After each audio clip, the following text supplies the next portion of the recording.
ॐ अज्ञानतिमिरान्धस्य ज्ञानाञ्जनशलाकया चक्षुरुन्मिलितं येन तस्मै श्रीगुरवे नमः।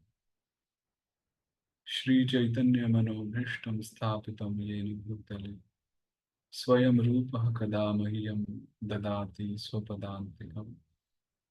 वन्देऽहं श्रीगुरुं श्रीयुतपदकमलं श्रीगुरून् वैष्णवांश्च श्रीरूपं साग्रजातं सहगणरघुनाथान्वितं तं सजीवम् साद्वैतं सावधूतं परिजनसहितं कृष्णचैतन्यदेवं श्रीराधाकृष्णपादान् सहगणललिता श्रीविशाखान्वितांश्च नमो विष्णुपादाय कृष्णपृष्ठाय भूतले श्रीमते भक्तिवेदांत स्वामिन्यति नामिने नमस्ते सारस्वती देवे गौरवाणी प्रचारिणे निर्विशेष शून्यवादी पाश्चात्य देशकारिणे नमो महावदान्याय कृष्ण प्रेम प्रदायते कृष्णाय कृष्ण चैतन्य नामने गौरतुष्णे नमः। वंदे श्री कृष्ण चैतन्य नित्यानंदौ सहोदितौ गौरवोदये पुष्पवन्तौ चित्रौ शन्दौ तमोनुदौ। हे कृष्ण करुणा सिंधु दीनबंधो जगत्पते गोपेश गोपिका कांत राधा कांत नमस्ते। तप्त कांचन गौरांगी राधे वृंदावनेश्वरी वृषभानुसुते देवी प्रणमामि हरि। वाञ्छाकल्पतरुभ्यश्च कृपा सिन्धुभ्यः च पतितानां पावनेभ्यो वैष्णवेभ्यो नमो नमः। जय श्री कृष्ण चैतन्य प्रभु नित्यानंद श्री अद्वैत गदाधर श्रीवासादि गौर भक्त हरे कृष्ण कृष्ण कृष्ण हरे हरे हरे राम राम राम हरे।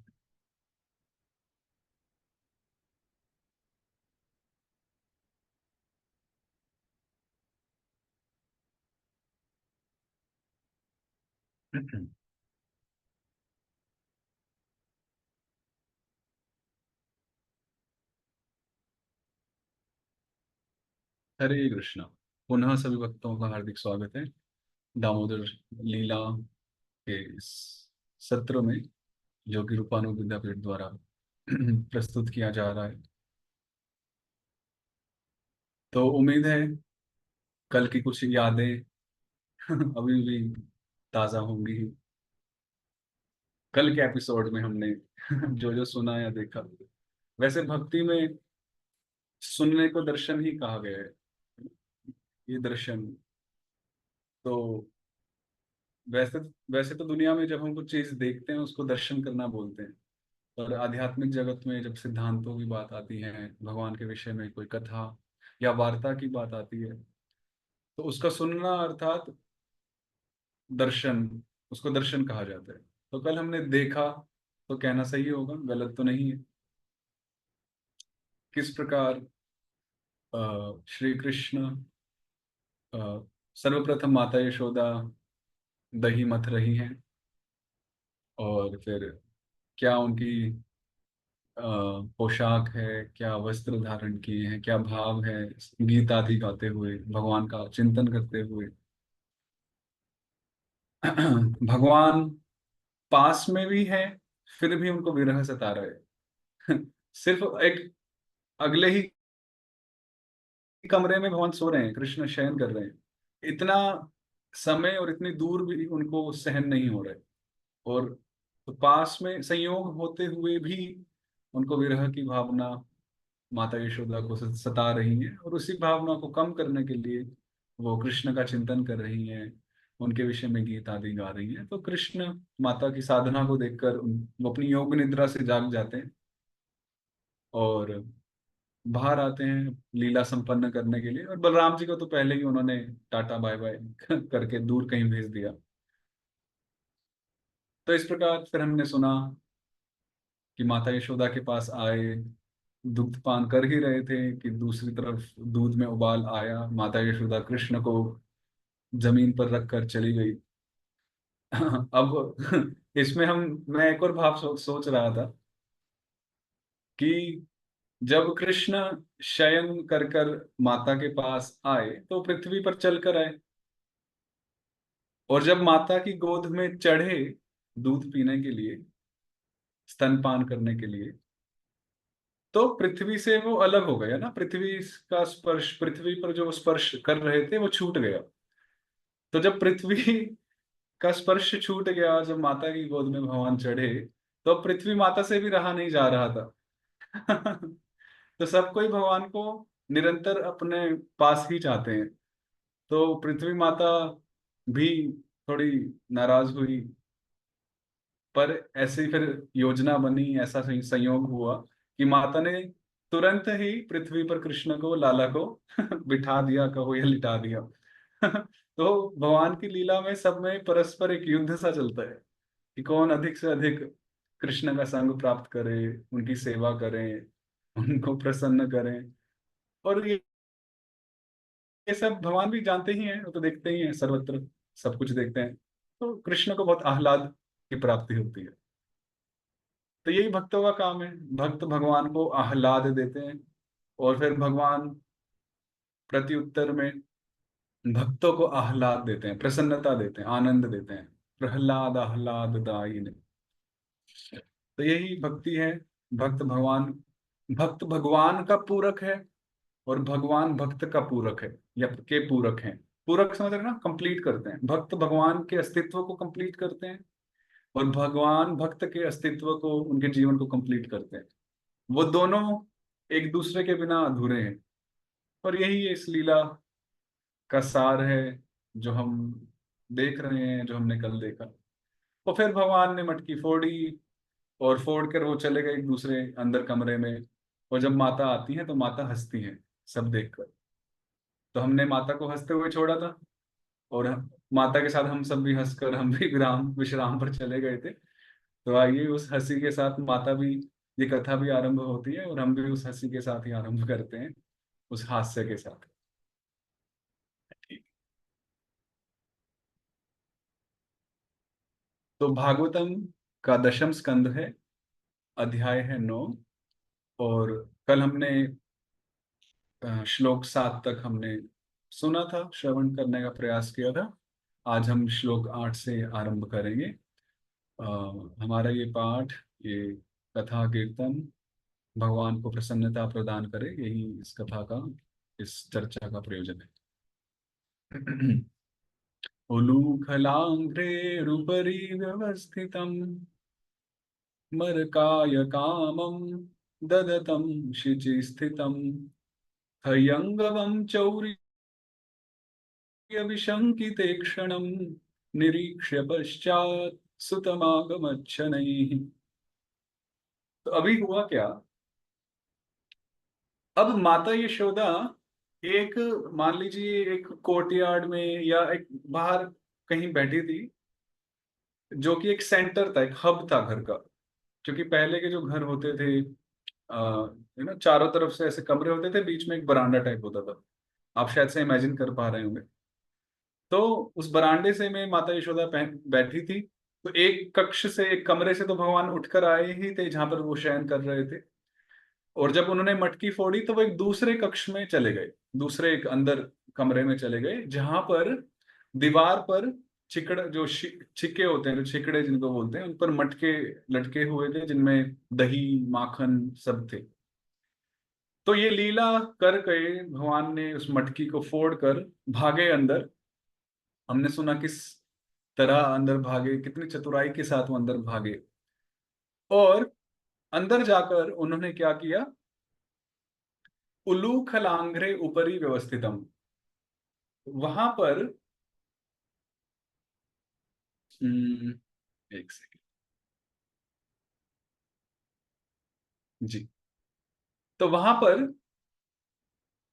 भगवान एक उलूखल, उलूखल जिसको, जिससे मसाला आदि पीसते हैं, है ना, उखल जिसको बोलते हैं, हम सब जानते हैं। कार्तिक मास में हम सब दर्शन भी करते हैं अपने अपने मंदिरों में। गोकुल धाम में भी आप सबने दर्शन किए ही होंगे, आज भी वो उखल वर्तमान है, वहां पर विराजमान है। तो उधर उखल रखा था, और वो उखल उल्टा करके रखा हुआ था, क्योंकि जो उखल होता है अगर उसको सीधा करके रखेंगे तो उसका जो ऊपर वाला मुंह होता है वो खुला होता है, तभी तो उसमें कुछ मसाला आदि डालते हैं और उसको कूटते हैं या पीसते हैं, है ना। तो उस उखल को उल्टा करके रखा हुआ था। क्यों रखा हुआ था? क्योंकि अगर सीधा रखा हुआ होता तो कोई भी कबूतर कौवा वगैरह आके उस पे बैठ जाता, उसके किनारों पे, और फिर वो उसको गंदा कर देते। होता है ना, ज्यादातर धर्म स्थानों पे मंदिरों में कौवे वगैरह कुछ ज्यादा ही दिखते हैं। मंदिरों में प्रोटेक्शन देनी पड़ती है वो अलग अलग वो पिंस वगैरह लगाकर। तो इस काक जो कौवे वगैरह से बचाने के लिए उस उखल को उल्टा रखा था ताकि वो गंदा ना हो।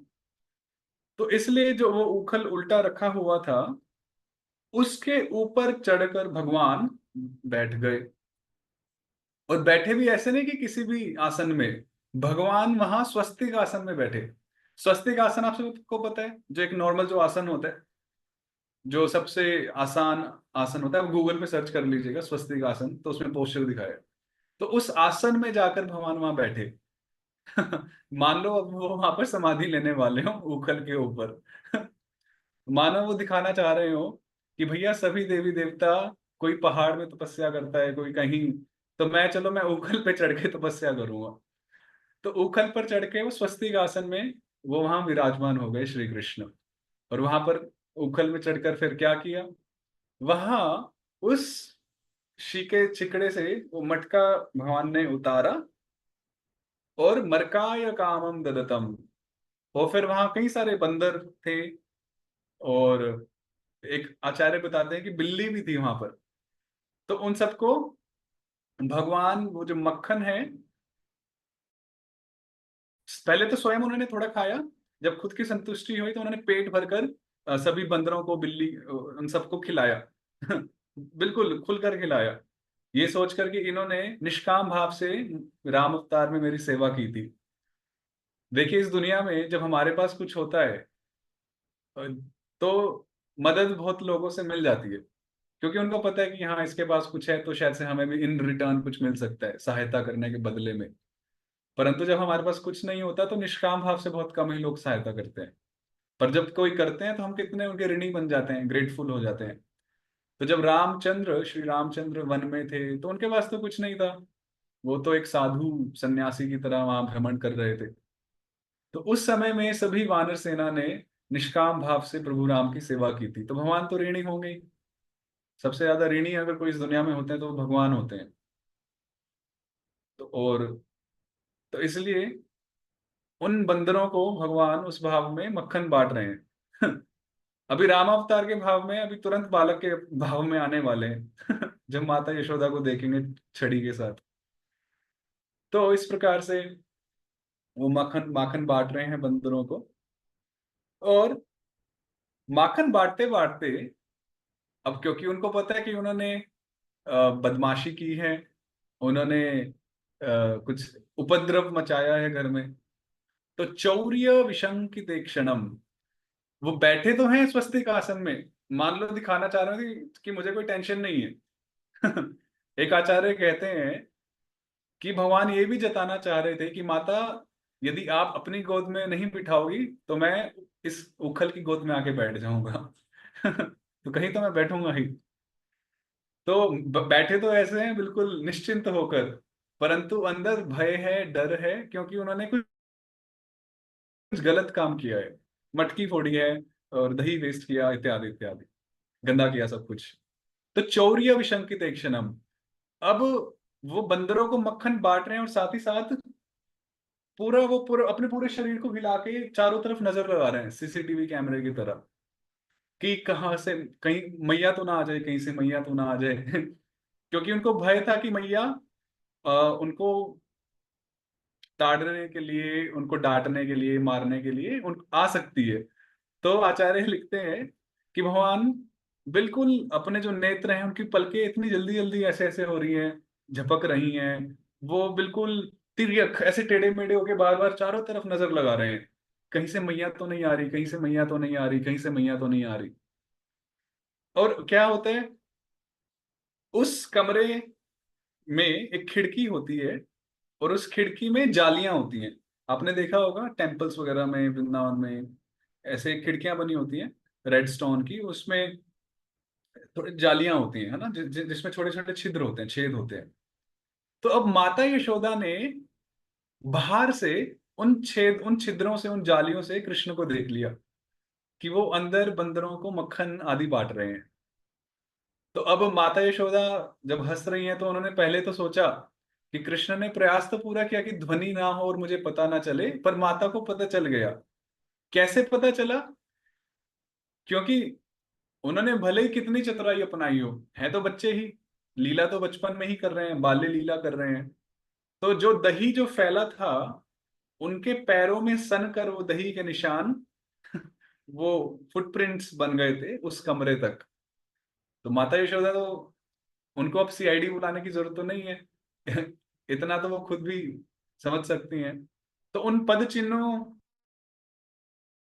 को फॉलो करते करते माता यशोदा ने, पहले माता यशोदा अंदर नहीं गई सीधा कक्ष में, उन्होंने दूर उस जाली से, उस खिड़की से देखा कि कृष्ण क्या कर रहे हैं, और वो थोड़ा वहां रुकी, वो थोड़ा रुकी कि मैं देखती हूँ कि कृष्ण आगे और क्या करते हैं। तो अब, क्योंकि माता यशोदा भी देख रही हैं कि कृष्ण की नजर चारों तरफ है, तो माता यशोदा उनको सामने से नहीं पकड़ना चाहती, उनको पीछे से पकड़ना चाहती हैं। इसलिए लिखा है कि पश्चात सुतम आगमत शनैः। अब माता यशोदा बिल्कुल धीरे धीरे दबे पांव बिल्कुल पीछे से आई कृष्ण के पश्चात, ताकि कृष्ण को पता ना चले। अब उसके बाद, तामात्तयष्टिं प्रसमीक्ष्य सत्वरस् ततो बरूह्यापससार भीतवत् गोप्यन्वधावन्नयमापयोगिनां श्रमं प्रवेष्टुं तपसेरितं मनः। अब क्या होता है, जैसे ही माता यशोदा श्री कृष्ण के पीछे आती हैं बिल्कुल दबे पांव, वैसे ही कृष्ण देख लेते हैं माता यशोदा को, और वो उस कमरे से एक पीछे वाले द्वार से होते हुए घर के पीछे साइड चले जाते हैं, और वहां एक खुला प्रांगण होता है, वहां प्रांगण में चले जाते हैं श्री कृष्ण। उस कमरे के पीछे पीछे दरवाजे से होकर एक, फिर पीछे की तरफ एक प्रांगण होता है, वहां प्रांगण में भगवान चले जाते हैं। तो भगवान ने क्या देखा? ताम आत्तयष्टिम, भगवान ने देखा कि माता यशोदा के हाथ में छड़ी है। ये उनके जीवन में पहली बार हुआ था कि माता यशोदा उनको दंड देने के लिए हाथ में छड़ी लेकर आई है, क्योंकि इससे पहले कभी भी माता यशोदा ने कृष्ण को प्रताड़ित करने के लिए छड़ी नहीं उठाई थी, ये पहली बार ही हुआ। तो कृष्ण आज डेंजर लेवल को समझ रहे हैं कि आज का जो डेंजर लेवल है वो सही में बहुत ऊंचा है, कि आज तो मुझे कोई नहीं बचा पाएगा। उन्होंने कहा कि अच्छा मैंने बलराम को भी भेज दिया, वरना वही मेरी रक्षा कर लेते, आज तो दाऊ दादा भी नहीं। तो ताम आत्तयष्टिम, तो आचार्य समझाते हैं वो जो छड़ी थी वो छोटी सी एक छड़ी थी, जिसमें हल्की सी चित्रकारी हुई थी। तो ऐसी छोटी सी प्यारी सी नन्ही सी छड़ी माता यशोदा ने हाथ में ली, क्योंकि कृष्ण भी छोटे हैं, तो अपराधी छोटे हैं, तो अस्त्र शस्त्र भी छोटे ही, अपराधी बड़े तो अस्त्र शस्त्र भी बड़े होंगे। तो ऐसे उन्होंने देखा कि माता यशोदा के हाथों में छड़ी है, और वो बड़ी तीव्रता से, बड़ी जल्दी जल्दी भगवान के समीप आ रही हैं, भगवान के समीप आ रही हैं। और भगवान प्रसमीक्ष्य सत्वरस, और जैसे ही उन्होंने देखा कि वो पास में आ रही हैं, तो सत्वर तुरंत ततः अवरुह्य, उस उखल से नीचे उतरकर अपससार, वो वहां से भागे कृष्ण अपने जान बचा के वहां से भागे। कैसे? भीतवत, मानो जैसे उनको डर लग गया हो। अब यहाँ भीतवत शब्द का मतलब है कि वास्तव में कृष्ण को, कृष्ण का भय सबको है इस दुनिया में, सभी को कृष्ण का भय है। मद भयात वाति वातोयम सूर्य स्तपति मद भयात, सूर्य जब तपता है तो वो कृष्ण के भय से तपता है, वायु जब बहती है तो कृष्ण के भय से बहती है। ये सृष्टि का जो चक्र है, जो संसार चक्र है, वो जो चक्र चल रहा है वो भगवान के डर से चल रहा है।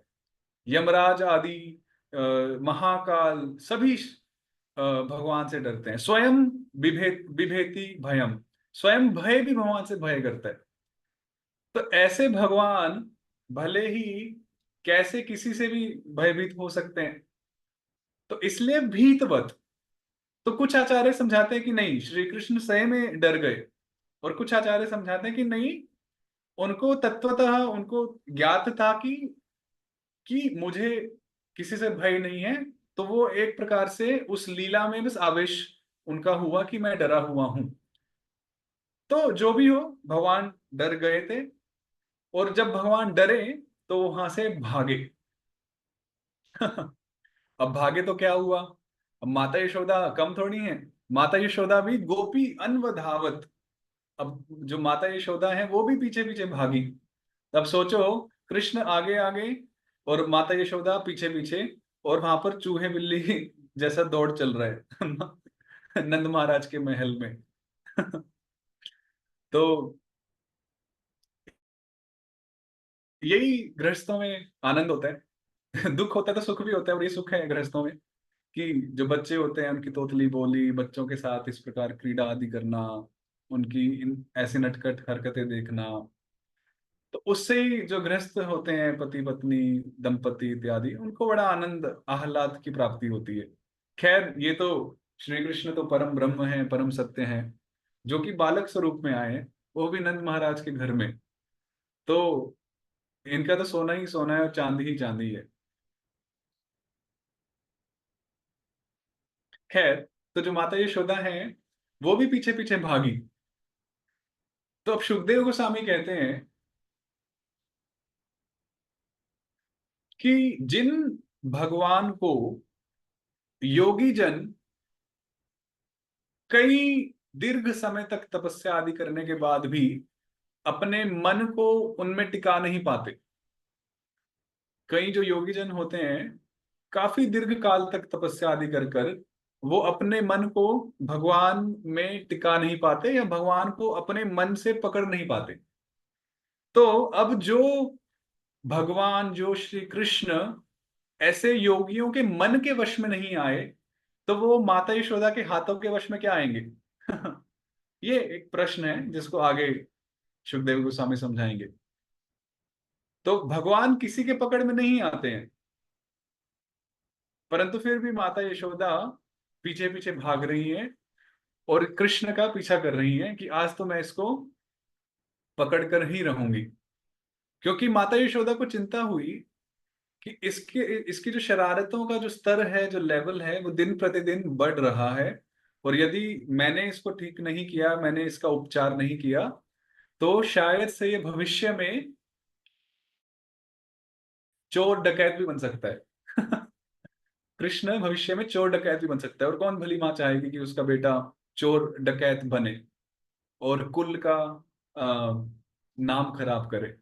तो इसलिए जो बीज होता है किसी भी वस्तु का, किसी भी भविष्य का, वो बचपन में होता है। तो माता यशोदा ने देखा कि कृष्ण बहुत चतुर है, चोरी करने में बहुत चतुर है, झूठ बोलने में, छलने में। क्योंकि माँ अपने बच्चे को सबसे अधिक जानती है, तो माता यशोदा को चिंता रहती थी कि मैं इसको कैसे ठीक करूं।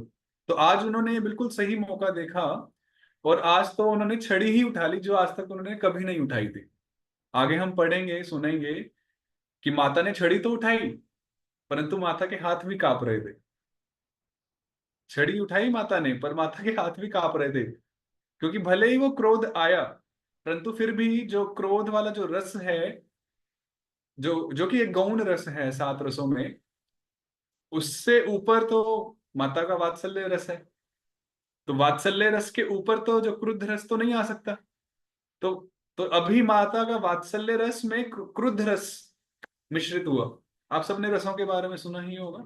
5 मुख्य रस होते हैं, 7 गौण रस होते हैं, सेकेंडरी काइंड्स ऑफ रस होते हैं।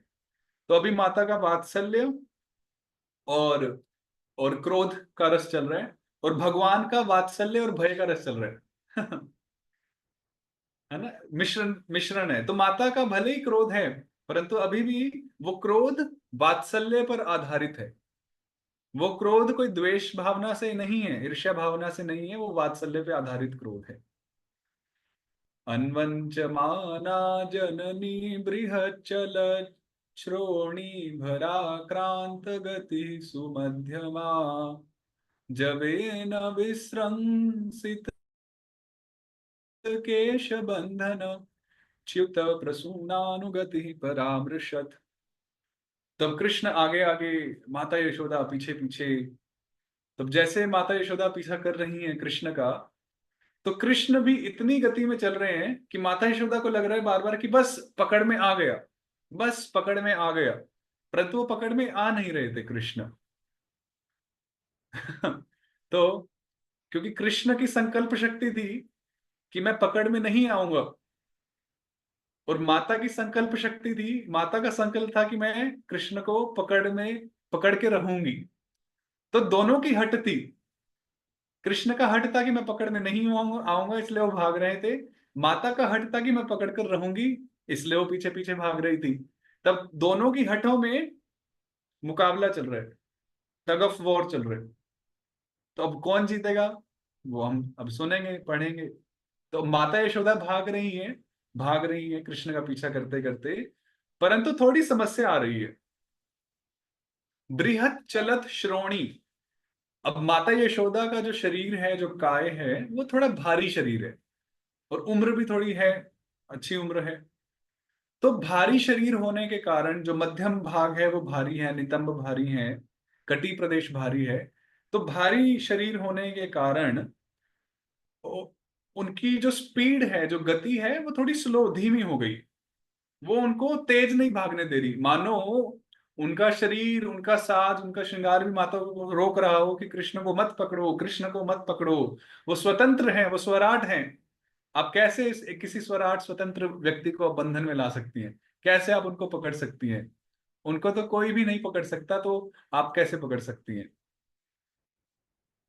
तो इस प्रकार भले ही माता यशोदा को कई सारे विघ्न आए, क्योंकि कृष्ण बालक हैं, बच्चे तो बड़ी जल्दी जल्दी भागते हैं, तो माता के लिए थोड़ा मुश्किल था। परंतु फिर भी माता यशोदा प्रयास कर रही है और भाग रही है। तो हमने कल सुना था कि ये जो लीला है, ये शुरू हुई ब्रह्म मुहूर्त से। तो अभी ये लीला संध्या तक चलती है, पूरी जो संपूर्ण लीला है। तो अब अगर हम ये देखेंगे, भगवान ने दूध पिया, उनको उतारा, गुस्सा आया, फोड़ा, बंदरों में बांटा, तो आई थिंक कि 9-10 तो बज ही गए होंगे। 8-9-10, ये सब होते होते तो सब भाग रहे हैं। जबेन बहुत शीघ्र रूप से भाग रही है माता यशोदा। और जब तेज तेज माता यशोदा भाग रही हैं, कदम रख रही हैं, तो आपको ध्यान होगा माता यशोदा ने जूड़ा बांधा हुआ है सर पर, और उसमें मालती के पुष्प लगाए हुए हैं। तो कुछ पुष्प तो मंथन करते हुए नीचे गिर गए थे। और अब जब भाग रही हैं, तो उनका जो केश बंद है, उनका जो जूड़ा है, वो खुल जाता है। उनके केश खुल जाते हैं, और केश खुलने से जो पुष्प हैं, सर पर जो पुष्प मालती के लगा रखे हैं, वो भी नीचे गिरते हैं धीरे धीरे। तो आचार्य समझाते हैं कि पहले तो भाग रहे हैं कृष्ण, कृष्ण का पीछा कर रही है माता यशोदा। अब माता यशोदा जब भाग रही हैं, तो माता यशोदा के सर से जो पुष्प गिर रहे हैं, वो पीछे की तरफ गिर रहे हैं। तो मान लो वो इस प्रकार से प्रतीत हो रहा है कि वो माता यशोदा का पीछा कर रहे हो। तो माता यशोदा कृष्ण का पीछा कर रही हैं, और जो पुष्प जो माता यशोदा के सर से गिर रहे हैं, वो माता यशोदा के पीछे पीछे, मान लो उनका पीछा कर रहे हैं कि आप अपनी शरण से हमें मत हटाओ, मत हटाओ, आपके बिना हमारी कोई गति नहीं हो।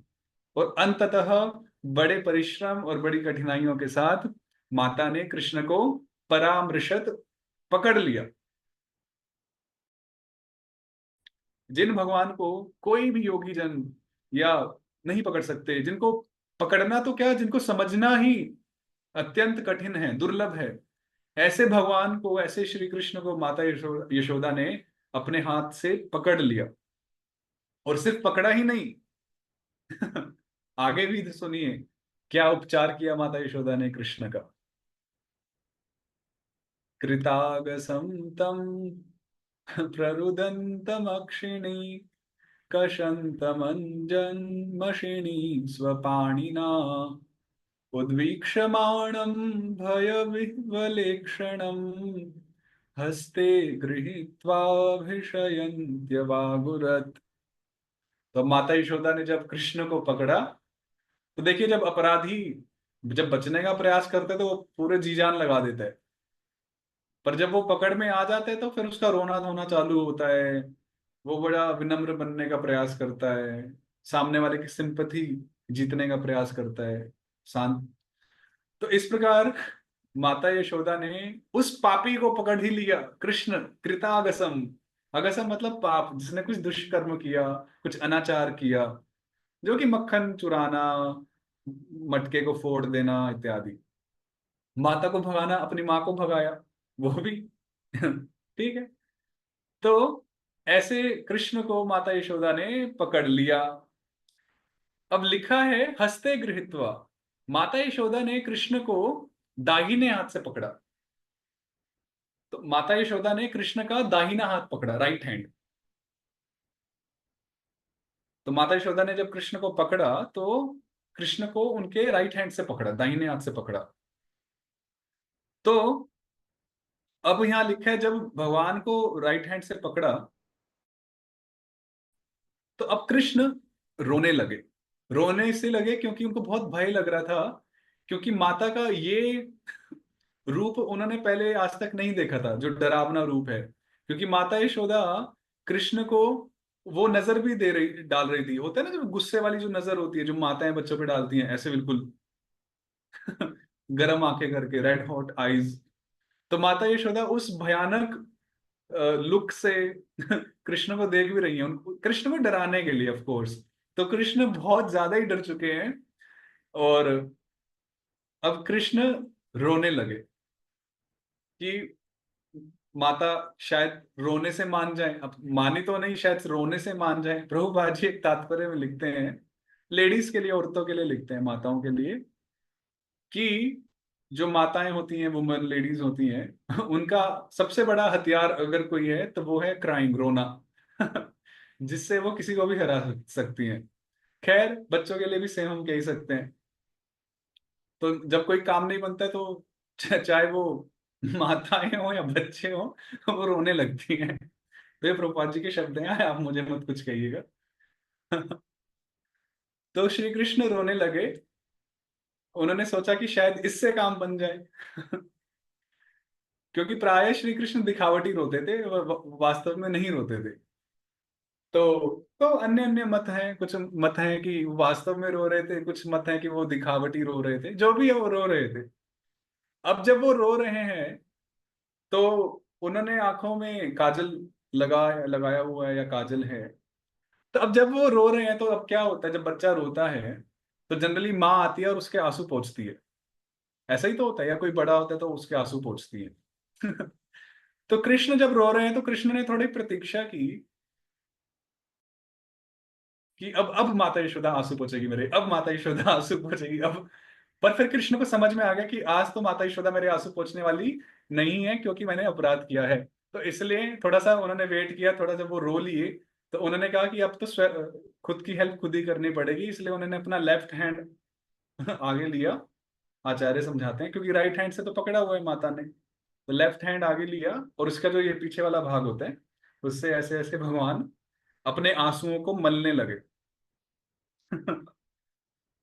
कि कि अरे, मतलब अपने आप को रोकते हुए, आंसू ज्यादा ना बहें। और जब वो ऐसे मल रहे हैं तो जो उनका जो काजल है वो उन आंसुओं में मिक्स होकर, मिश्रित होकर वो पूरे मुंह में फैल गया। सोचिए, कृष्ण वैसे ही श्यामल हैं, श्याम वर्णीय हैं, और ऊपर से और काले हो गए, या वो काजल उनके चेहरे पे फैल गया। तो इस प्रकार उद्वीक्षमाणम भय विह्वलेक्षणम, और उनके जो नेत्र हैं, बिल्कुल आपने वो चित्र देखा हुआ है, इसको में कई सारे ऐसे चित्र हैं। एक विशेष चित्र मुझे अभी ध्यान आ रहा है, जिसमें भगवान छोटे से हैं, ऐसे वो हाथ ऐसे हैं उनकी आंखों के नीचे, और उनकी आंखों में एक डर है और आंसू बह रहे हैं। शायद से आप रिलेट कर पा रहे हो। वो एक चित्र है, इसको में काफी फेमस है। तो भगवान श्री कृष्ण ऐसे, क्योंकि माता यशोदा बड़ी हैं, कृष्ण बच्चे ही हैं, तो वो ऐसे रोते हुए, आंसू पोंछते हुए, ऐसे बिल्कुल आंखों में बिल्कुल डर भरा हुआ है भगवान के, कृष्ण के। डर इसलिए है कि बस माता यशोदा अभी मारेंगी, क्योंकि माता यशोदा भी कम नहीं थी। माता यशोदा, एक तो माता यशोदा ने अपना हाथ ऊपर ऐसे किया, अवाग उरत, छड़ी ऊपर कर ली। अब छड़ी ऊपर कर ली तो कृष्ण को लगा कि अभी आएगा झट से, अभी आने ही वाली है पिटाई। पर माता यशोदा ने सिर्फ डराया, मारा नहीं। तो पर कृष्ण तो उसी से ही डर गए। तो एक तो माता यशोदा ने अपनी छड़ी ऊपर कर ली, जैसे अभी मारने ही वाली हूं। दूसरा, माता यशोदा वो लुक दे रही थी, डरावने वाला, जो पनिशमेंट पे मिलता ही है कि तूने ऐसा कैसे कर दिया, उस तरह से जो लुक होता है। तो कृष्ण सही में बहुत डर गए थे, और माता यशोदा ने हाथ भी हल्के से कस के पकड़ा था, वो उसको, कृष्ण को फील दिलाने के लिए कि तुमने कुछ सही में अनाचार किया है, गलत किया है। और जैसा हमने चर्चा की, भले ही माता यशोदा ने वो छड़ी पकड़ी है, पर माता यशोदा का हाथ भी साथ में कांप रहा है, क्योंकि वात्सल्य प्रेम अभी भी अधिक ही है। माता यशोदा सिर्फ कृष्ण को सुधारना चाहती हैं कि वो ये अनाचार, इस तरह के दुष्कर्म आगे ना करें, वो नैतिक बन के रहें, है ना। क्योंकि उनको भी पता है कि क्या श्लोक है भगवत गीता में, यद यद आचरति श्रेष्ठ तत् तत् कर्म, जैसे जैसे कर्म श्रेष्ठ लोग करते हैं, वैसे वैसे कर्म उनके जो अनुयायी हैं वैसे वो फॉलो करते हैं। तो माता को तो पता है कि ये नारायण समो गुणः, ये नारायण के समान है, महान है।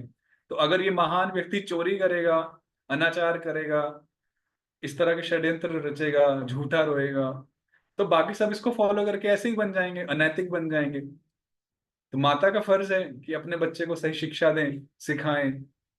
तो इसलिए माता वो भूमिका निभा रही है। और कृष्ण भले ही रो रहे हैं, पर वास्तव में भगवान को आनंद ही आ रहा है। क्या कृष्ण को किसी भी समय ऐसा हो सकता है कि किसी भी समय उनको आनंद प्राप्त ना हो? नहीं, ऐसा कभी भी नहीं हो सकता। भगवान सदैव आनंद में ही रहते हैं।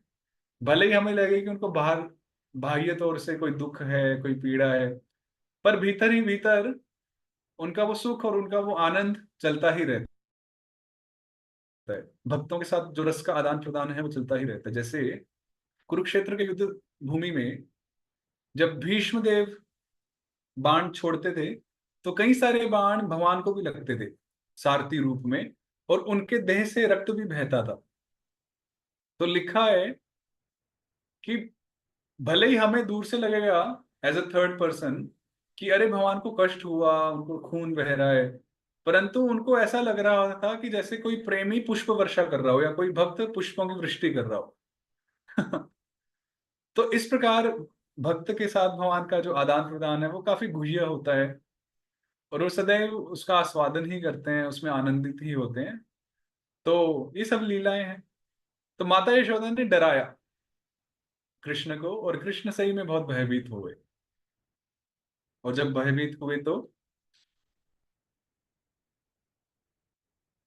त्यक्त्वा यष्टिं सुतं भीतं विज्ञायार्भकवत्सला येष किल तं बद्धुं दाम्ना तद्वीर्य को विदा। अब माता यशोदा ने देखा कि कृष्ण सही में बहुत ज्यादा भयभीत हो गए हैं। तो एक सीमा होती है डराने की, धमकाने की। तो जब माता ने देखा कि अब शायद से थोड़ा ज्यादा हुआ, और विशेष रूप से कन्हैया उस छड़ी को देखकर को ज्यादा ही डर रहे थे, तो माता ने वो छड़ी को त्याग दिया, उसको फेंक दिया, त्यक्तवा। क्योंकि उन्होंने देखा कि मेरा बच्चा डर गया है। सुतम भीतम विज्ञाय।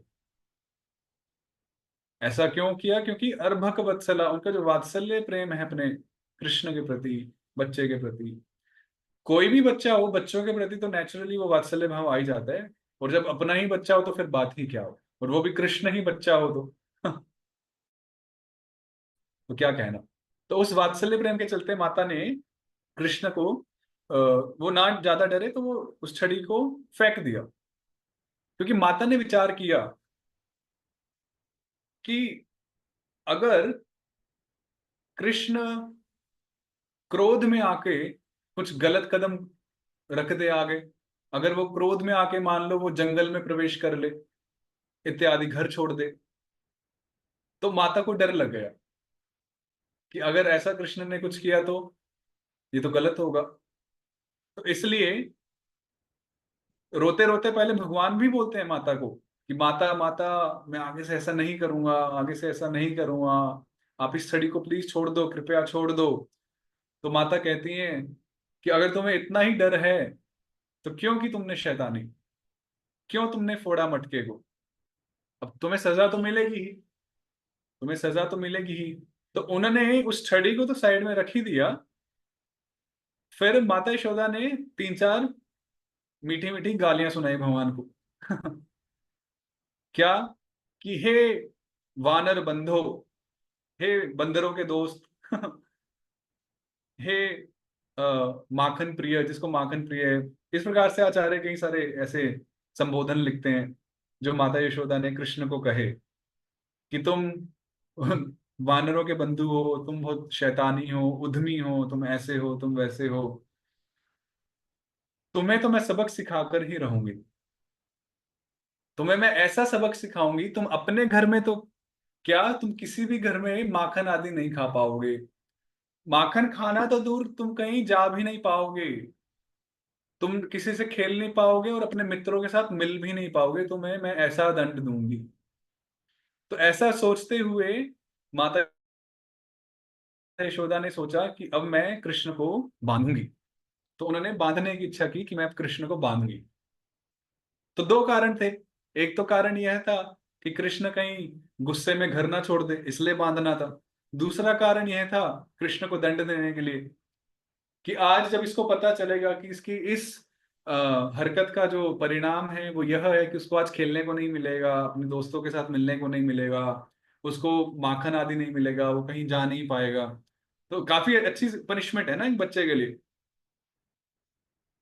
जैसे अभी तो शायद से ऐसा कोई नहीं करता, पहले बच्चों को स्टोर रूम में या कोठरी वगैरह में बंद कर देते थे। बच्चा उसमें ही लाल पीला हो जाता था, डर जाता था, भयभीत हो जाता था, और फिर वो पुनः वो गलती शायद से नहीं करता था। तो माता यशोदा भी कुछ इस तरह की तिकड़म सोच रही हैं या करने का प्रयास कर रही हैं। तो उन्होंने इच्छा की कि मैं तुम्हें बांधूंगी, क्योंकि अतद वीर्य कोविदा, क्योंकि माता यशोदा को भगवान के जो वीर्य है, उनका जो ऐश्वर्य है, उसका ज्ञान नहीं है। क्या वीर्य, क्या ऐश्वर्य है भगवान का? कि भगवान सर्वव्यापक हैं, सब जगह व्याप्त हैं, भगवान अनंत है, भगवान असीम है। तो जो अनंत वस्तु है, जो असीम है, सर्वव्यापक है, उस वस्तु को भले ही कोई कैसे बांध सकता है? ये आगे काफी अच्छी चर्चा आएगी कि एक सीमित वस्तु से एक असीमित वस्तु को कैसे बांधा जा सकता है। ये काफी अच्छा आगे सुखदेव गोस्वामी बताते हैं। तो माता यशोदा को ये नहीं पता, उनकी भी कोई गलती नहीं है। उनको जब जब पता लगा या उनको जब जब ऐसा अनुभव होने लगा तो भगवान ने अपनी योग माया फेर दी और वो ज्ञान ही लुप्त कर दिया। हमारे विषय में तो ऐसा होता है कि हमें तो वो ज्ञान पता ही नहीं है, पर पता होना चाहिए। पर माता यशोदा के विषय में यह है कि माता यशोदा को ये ज्ञान नहीं है और उनको पता भी नहीं होना चाहिए, उनको वो अनिवार्य ही नहीं है। क्योंकि अगर उनको ये पता होगा कि भगवान सर्वव्यापक है, ये परमेश्वर है, उनका ऐश्वर्य के विषय विषय में, तो माता यशोदा उनको बांधने का सोचेंगे ही नहीं। वो तो सोचेंगे कि मैं ऐसे महान सर्वव्यापक प्रभु को मैं कैसे बांध पाऊंगी। तो वो तो वहीं पर ही हार मान जाएंगी, तो वो लीला ही संपन्न नहीं हो पाएंगी। तो भगवान की योग माया के चलते जो श्री कृष्ण है, जो माता यशोदा है, वो कृष्ण के उन जो ऐश्वर्यमय पक्ष है, उनकी जो विभूति है, जो वैभव है, वो माता यशोदा को उस वैभव से कुछ लेना देना नहीं है। तो जब आचार्य बड़ा सुंदर लिखते हैं कि जब माता यशोदा ने भगवान को पकड़ा, तो पहले तो पकड़ना ही मुश्किल है, तो माता यशोदा ने पकड़ा। अब जिन भगवान की सभी देवता, सभी ऋषि मुनि आदि पूजा अर्चना करते हैं, उन भगवान को सिर्फ पकड़ा ही नहीं, अब उनको भर्त्सना भी की, उनको डांट भी लगाई। ये अधिकार और किसी के पास नहीं है, ये अधिकार केवल माता यशोदा के पास है। इसलिए अहो भाग्य है माता यशोदा के सभी जीवों में, अहो भाग्य। ऐसा भाग्य नंद महाराज का भी नहीं है। आगे हम पढ़ेंगे, सुनेंगे। जब श्री कृष्ण दोनों वृक्षों को गिरा देते हैं, है ना, यमला अर्जुन वृक्ष को, तो उस समय माता यशोदा बाद में आती है, पहले नंद महाराज और सब गोप आते हैं उस घटना स्थल पर। क्राइम सीन बोलते हैं ना, क्राइम सीन। तो उस घटना स्थल पर नंद महाराज आते हैं, गोप ग्वाले आते हैं, और वो नंद महाराज कृष्ण को बंधा हुआ देखते हैं उस उखल से। तो वहां जो बच्चे होते हैं कृष्ण के का, वो सब बोलते हैं कि नहीं नहीं, कृष्ण ने ऐसा किया, कृष्ण ने ही उकल से गिराया। वो अपनी तोतली सी बोली में बोलते हैं, पर उनका कोई विश्वास नहीं करता।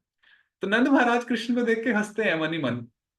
ले बेटा, तो अपनी माँ से ज्यादा ही प्यार करता है ना। बांध दिया आज उसने तुझे, अब मैं नहीं खोल रहा तुझे। तो इससे ये भी पता चलता है कि कृष्ण का माता यशोदा के साथ अधिक वात्सल्य स्नेह था नंद महाराज की तुलना में। तो नंद महाराज सोचते हैं, आचार्य बताते हैं कि बड़ा प्रेम करता ना तो अपनी माँ से। देख देख, दे दी ना सजा, मैंने तो कभी नहीं तुम्हें सजा दी। मैं नहीं खोल रहा तुम्हें आज, नहीं, तुम उसका पक्ष लेते हो, जाओ उसी से रक्षा मांगो। बड़ा सुंदर भाव आता है। तो इस प्रकार जो भगवान दुर्लभ हैं, जिनको समझना दुर्लभ है, उन भगवान को पकड़ के डांट लगाना और उनको बांध देना किसके लिए संभव है? किसी के लिए नहीं, किसी के लिए भी नहीं। तो इसलिए अहो भाग्य है सभी ब्रजवासियों के, और उनमें भी अहो भाग्य है माता यशोदा के, नंद महाराज के, विशेष रूप से माता यशोदा के, जो इस प्रकार का अधिकार भगवान ने माता को दिया। ये अधिकार भी कोई हम छीन तो नहीं सकते। भगवान अधिकार देंगे तो हम उस अधिकार को स्वीकार कर सकते हैं और वो लीला कर सकते हैं। तो भगवान ने ये अधिकार माता को प्रदान किया, माता यशोदा को प्रदान किया। तो क्या भाग्य है माता यशोदा के, क्या सौभाग्य है। तो इस प्रकार से अतद्वीर्य को विदा, जो भगवान का ऐश्वर्य है, जो वैभव है, उसको तो मानो इस लीला के माध्यम से लात मार के ही व्रज से बाहर कर दिया हो कि गेट आउट।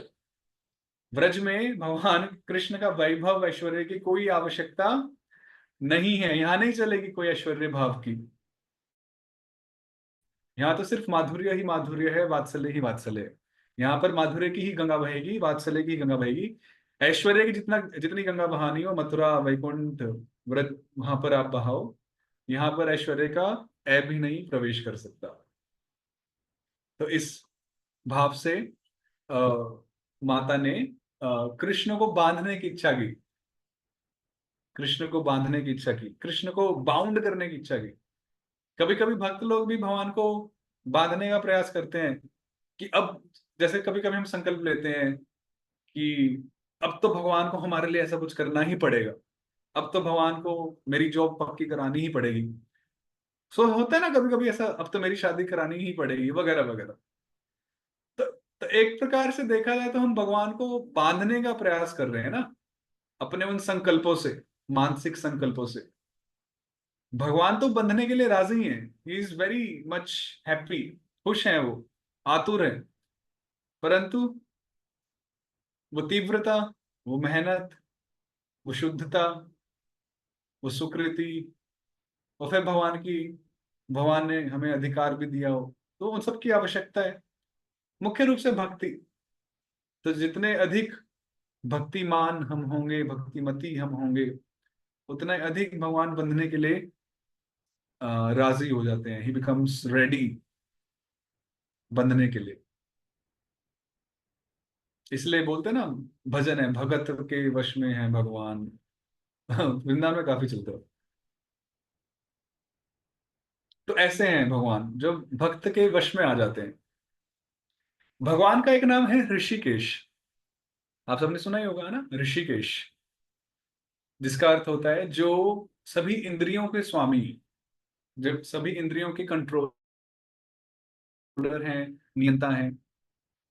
तो हम सभी जीवों की जो इंद्रियां हैं, चाहे वो कर्म इंद्रियां हो, ज्ञान इंद्रियां हो, उन सब के जो मालिक हैं, उनको कंट्रोल करने वाले जो हैं, नियंता जो हैं, वो भगवान है, कृष्ण है, जिनको ऋषिकेश कहा जाता है। ठीक है। अब भगवत गीता में हम सुनते हैं अर्जुन भगवान को आदेश देते हैं, सेनयोरुभयोर मध्य रथम स्थापय मेच्युत, कि हे अच्युत, हे कृष्ण, दोनों सेनाओं के बीच में मेरे रथ को खड़ा करो। तो आदेश हुआ। तो अब वहां पर आचार्य समझाते हैं कि भले ही भगवान ऋषिकेश हैं, भगवान सभी इंद्रियों के स्वामी हैं, भगवान सभी इंद्रियों के नियंता हैं, कंट्रोलर हैं, परंतु जब अर्जुन ने आदेश दिया तो अर्जुन ने मुख अपनी वाणी से आदेश दिया। तो वाणी एक कर्म इंद्रिय है, जो हम बोलते हैं वो एक कर्म इंद्रियां हैं, अगर आपने पढ़ा होगा तो, जिसको वाच या वाणी बोलते हैं। तो सभी इंद्रियों के स्वामी होने के बावजूद भी भगवान अपने प्रिय भक्त की एक इंद्रिय के अधीन हो गए, और उन्होंने वो अर्जुन का आदेश माना और रथ को खड़ा किया। आप समझ पाए? इसको बोलते हैं भक्त वात्सल्यता, प्रेम अवश्यता। और वही भक्त वात्सल्यता का गुण माता यशोदा के सामने कृष्ण प्रदर्शित कर रहे हैं कि कोई नहीं बांध सकता, केवल भक्त बांध सकते हैं। मैं पुनः उस चीज को दोहराता हूं गीता से जो हमने बोला कि श्री कृष्ण सभी इंद्रियों के स्वामी हैं, परंतु वो अपने भक्तों की इंद्रियों के वश में भी आ जाते हैं। जैसे अर्जुन ने अपनी एक इंद्रिय से उनको आदेश दिया, वाणी से आदेश दिया कि तुम ऐसा ऐसा करो, और भगवान प्रेम वश उस इंद्रिय के आदेश के अधीन हो गए। प्रेम वश, कोई फोर्स नहीं कर सकता भगवान को, क्योंकि भगवान स्वतंत्र हैं, अभिज्ञ स्वराट। तो ये भगवान का एक महान गुण है जो भक्ति रसामृत सिंधु में भी रूप गोस्वामी जिसकी पुष्टि करते हैं, प्रेम वश्यता अथवा भक्त वात्सल्यता। तो ये जो वात्सल्यता का जो भाव है, ऐसा नहीं है कि सिर्फ वात्सल्य भक्तों का ही भगवान के प्रति होता है, वात्सल्य भाव भगवान का भी भक्तों के प्रति होता है। भाई जैसे माता यशोदा का वात्सल्य भाव कृष्ण के प्रति है कि ये मेरा बच्चा है, ये मुझ पर निर्भर है, आश्रित है, मुझे इसकी देख रेख करनी है ना, ये भाव होते हैं। उसी प्रकार भी, उसी प्रकार श्री कृष्ण का अपने भक्तों के प्रति वात्सल्य भाव होता है कि ये मेरी संतान है, इनकी देखरेख करना मेरा कर्तव्य है, इत्यादि इत्यादि। तो ये जो वात्सल्यता का जो भाव है, जो दास का जो भाव है, ये परस्पर चलता है। भगवान भी अपने को भक्तों का दास मानते हैं, तो भक्त भगवान को सेवा करते हैं और भगवान भक्तों की सेवा करते हैं, तो दासत्व, परस्पर दासत्व हुआ दोनों में। यही ऐसी ही बात वात्सल्य के साथ भी है। यहाँ भक्त भगवान को वात्सल्य भाव प्रदर्शित करते हैं, वहां भगवान भक्तों के प्रति वात्सल्य भाव प्रदर्शित करते हैं, तो परस्पर वात्सल्य की गंगा भी बही।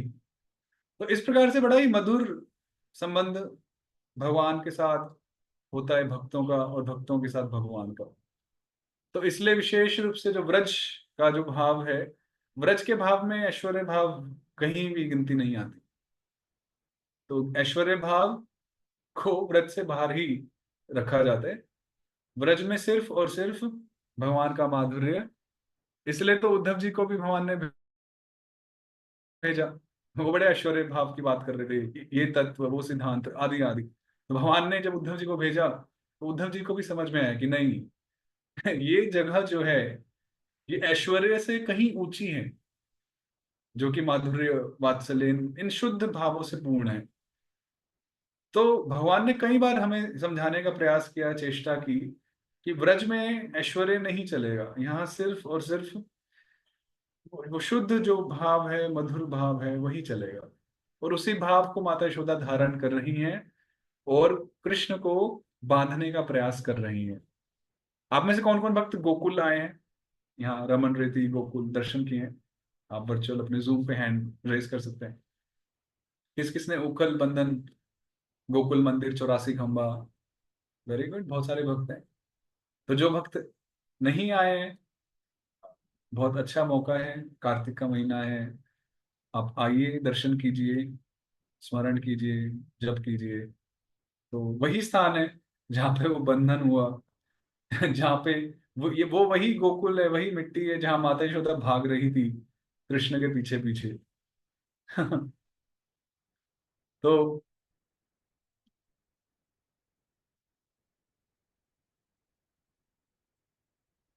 तो आइए दर्शन कीजिए।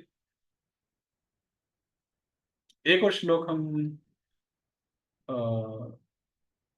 ठीक है, फिर हम यहीं रुकते हैं, क्योंकि ये थोड़ा सा सैद्धांतिक है, इसको हम अगले कक्षा में इसको पूर्ण करेंगे।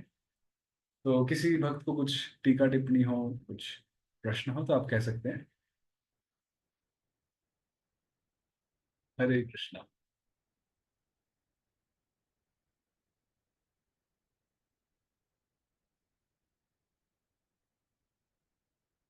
वैसे प्रश्न की तो कोई गुंजाइश लगती तो नहीं। रेवती माता जी, हैदराबाद। हरे कृष्ण प्रभु जी, दंडवत प्रणाम। प्रभु जी, जैसे आपने बताया कि भगवान खुद भक्तों के वात्सल्य में बन जाते हैं, और आपने बताया कि अगर हम भगवान से कुछ। माता जी, आपकी आवाज कट गई।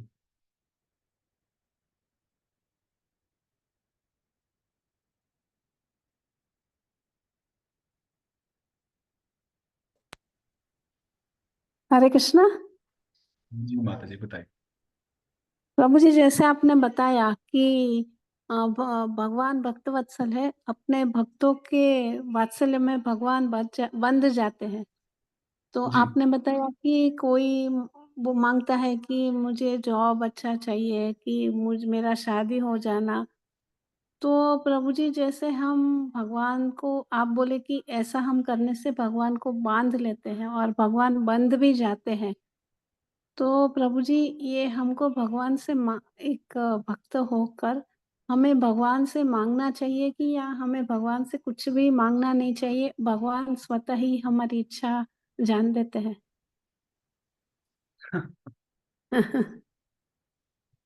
जब माता पृथ्वी आ, को बड़ा संकट अनुभव हो रहा था, तो माता पृथ्वी गाय का रूप धारण करती है। आप सबने कथा सुनी हुई है। और वो ब्रह्मा जी के पास जाते हैं कि हे ब्रह्मा जी, आप मेरी रक्षा करें, क्योंकि पृथ्वी पे कई सारे असुरों ने राजाओं के रूप में रूप मतलब वो विराजमान है, और वो मुझे कष्ट प्रदान कर रहे हैं, तो आप उनका निवारण करें। तो ब्रह्मा जी ने कहा कि भैया देखो, हमारा तो सृष्टि का कार्य है, जो पालन का कार्य है वो विष्णु जी देखते हैं, तो चलो विष्णु जी के पास। तो सब गए विष्णु जी के पास। शिव जी भी गए, सभी देवता भी गए, और वहां पर क्षीर सागर के तट पर जाकर सब तपस्या करते हैं, और फिर भगवान को प्रार्थना करते हैं, स्तुति करते हैं कि आप रक्षा करें। और फिर भगवान संकेत देते हैं कि ठीक है, भविष्य में मैं ऐसे ऐसे रूप में अवतरित होऊंगा और पृथ्वी माता की रक्षा करूंगा। अब कहने का अभिप्राय यह है, भगवान परमात्मा है, अंतर्यामी है। क्या भगवान को पहले नहीं पता था कि माता पृथ्वी को संकट हो रहा है? पता था ना, पता ही होगा। वो तो अभिज्ञ स्वराट है, उनको तो सब कुछ पता होता है। पर हमारे भगवान का नेचर ही कुछ ऐसा है, प्रकृति ही कुछ ऐसी है, कि वो अपने आप से टांग नहीं डालते हैं किसी के जीवन में, या किसी के अस्तित्व में। उनको सब पता होता है, जैसे आपने भी कहा, उनको सब पता था, परंतु हमें सामने से आके प्रार्थना करनी होती है कि हमें आप रक्षा करें, हमें आप सुखी रखें, या जो भी प्रार्थना है। तो ये हमारे भगवान की प्रकृति ही है, वो जल्दी से इंटरफेयर नहीं करते हैं। हाँ, अगर बहुत आत्मीय भक्त हैं, जैसे प्रहलाद महाराज इत्यादि, तब भगवान प्रार्थना की अपेक्षा नहीं करते। तब भगवान सीधा एक्शन मोड में होते हैं। अन्यथा भगवान अ, अपेक्षा करते हैं कि सामने वाला प्रार्थना करे, मुझे अनुमति दे कि मैं उसके जीवन में आकर कुछ करूं। समझ रहे हैं? जबरदस्ती वाला काम भगवान नहीं करते। तो इस प्रकार से प्रार्थना करेंगे, तब भगवान ज्यादा जल्दी सुनते हैं। नहीं भी करेंगे तो देख तो रहे हैं। पर करनी चाहिए। अब दूसरा प्रश्न आता है कि कुछ भौतिक मांगना चाहिए या नहीं मांगना चाहिए। अगर आपको अभी भी संशय है, इतना कुछ सुनने पढ़ने के बाद, तो मांग लीजिए। ये तो सारी श्रद्धा की बात है। और आपको अगर संशय नहीं है तो नहीं मांगना चाहिए, क्योंकि ईशोपनिषद में तो पहले श्लोक में लिखा है ना, ईशावास्यमिदं सर्वम यत्किंचित जगत्याम जगत, कि जितना हमारे भाग्य में होगा वो हमें प्राप्त हो ही जाएगा। तो ये तो श्रद्धा वाली बात है। अगर आपकी श्रद्धा है कि हाँ प्राप्त होगा, तो आप नेचुरली खुद ही नहीं मांगेंगे। अगर आपको श्रद्धा नहीं है तो मांग लीजिए। भगवान ने तो कहा कि हाँ 4 प्रकार के लोग मेरे पास आते हैं, आर्तो, जिज्ञासु, अर्थार्थी, ज्ञानी। तो अ- अर्थार्थी जो धन चाहते हैं या कुछ संपत्ति आदि चाहते हैं, वो भी भगवान के पास आते हैं, प्रार्थना करते हैं कि धनम देही, जन्म देही, सुंदरीम देही। तो भगवान उनका फिर अलग तरह से उपचार करते हैं, उनको शुद्धिकरण करते हैं। तो श्रद्धा की बात है। आपको श्रद्धा है कि अगर हमारे कर्मों के फल हमें अपने आप ही मिल जाएंगे, तो फिर छोटी मोटी चीजें क्या मांगना भगवान से। श्रद्धा नहीं है तो ठीक, मांग लीजिए। फिर वो थोड़ा सा लंबा प्रोसेस हो जाता है ना शुद्धिकरण का।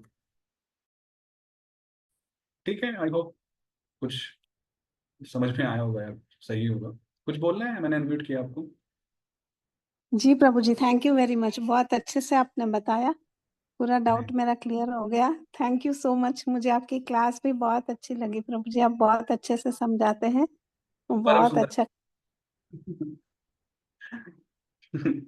वेरी मच मेरा प्रभु जी। मेरा नाम तो नहीं है, भगवान का ही नाम। एक बार एक वृंदावन में एक भक्त है, तो वो परम पूज्य राधानाथ महाराज जी के डिसाइपल हैं। तो उनकी आई थिंक 10 साल पहले समथिंग दीक्षा हुई थी, चौपाटी वगैरह कहीं जाकर। तो जब वृंदावन आए दीक्षा लेकर, तो बड़े उदास लग रहे थे हम सबको, हमारे साथ रहते थे आश्रम में ही। तो मैंने एक दिन पूछा, प्रभु जी आप उदास क्यों हैं? तो और उनका भी नाम, उनको महाराज ने नाम परम सुंदर ही दिया था। तो हुआ क्या, वो बड़े उदास थे काफी दिनों से। तो मैंने जाके पूछा, प्रभु जी आप उदास क्यों हैं? अब वो थोड़े अधिक सांवले थे, थोड़े फैटी थे, हल्के से ना मोटे थे, थोड़ा उनका फिगर बॉडीली। तो उन्होंने कहा कि यार देखो प्रभु, मैं तो परम सुंदर नहीं हूँ, पता नहीं महाराज ने मुझे ऐसा नाम क्यों दे दिया। तो मैंने कहा, प्रभु जी परम सुंदर दास, परम सुंदर भगवान है, आप उनके दास हैं।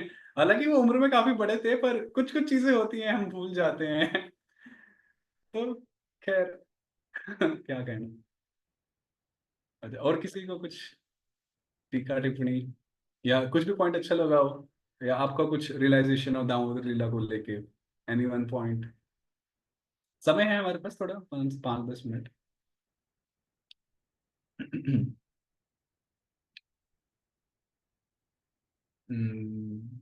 जी, राम भूमि माता जी।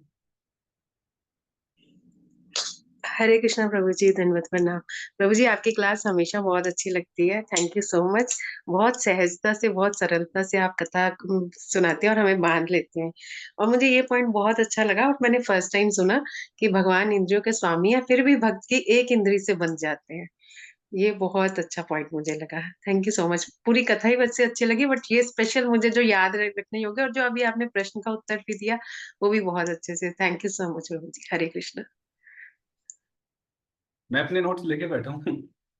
तो पूरा रेफर कर, टीका वगैरह, क्योंकि मतलब कुछ एक्स्ट्रा बोलना या कुछ टॉपिक से बाहर बोलना या अपने मन की भावना बोलना, मेरा उसमें कम विश्वास रहता है। तो इसलिए समय 9 बजे तक था, पर हमें जितनी हमारी चर्चा थी हमने उतने में समाप्त की। तो टॉपिक से लग कर रहना काफी सही रहता है। आत्मस्वरूप प्रभु जी, आप कुछ कहना चाहते 1 सेकेंड, आपकी आवाज नहीं हो रही, आप अनम्यूटेड तो हैं, हम सुन नहीं पा रहे आपको।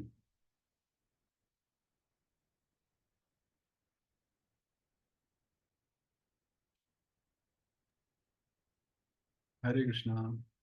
नहीं प्रभु जी, आवाज नहीं आ रही है, आप ज्वाइन बैक करके ट्राई कर सकते हैं शायद। अनंत, आवाज नहीं आ रही, आप या तो चैट बॉक्स में लिख दीजिए क्वेश्चन जो भी लिखना है, मैं रीड आउट कर दूंगा। अनंत शेष प्रभु जी, आप कुछ कह रहे हैं?